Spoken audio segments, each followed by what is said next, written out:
السلام عليكم. في بداية الفيديو شكرا للاعبين، شكرا للاتحاد، شكرا للجماهير، شكرا أسود الرافدين. تشكيلة المنتخب العراقي وخطة كاساس: في حراسة المرمى أحمد باسل، قلوب الدفاع روبين سولاقة زائد علي عدنان، الأظهرة ميرخاز دوسكي، والجهة اليمنى سيكون حسين علي احتياطا وسيكون البديل عنه مصطفى سعدون. في خط الوسط أمير العماري، أحمد علي لاعب متميز وصاحب كرات جدا صحيحة.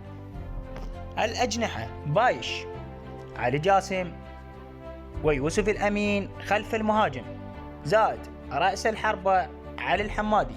ستكون هذه التشكيلة لكسح فيتنام، وسيكون الانتصار عراقي بإذن الله.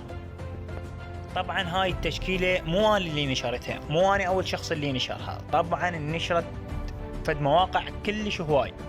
طبعا عيب اللي جاي يسربون التشكيلة. هذا المنتخب مو منتخبي ولا منتخبك، هذا منتخب العراق العظيم. شكرا جزيلا على المشاهدة، وأقولها سيكون غدا الانتصار عراقي بإذن الله. مع السلامة، أشوفكم فيديوهات أخرى. ما نبطل البطولة وناخذ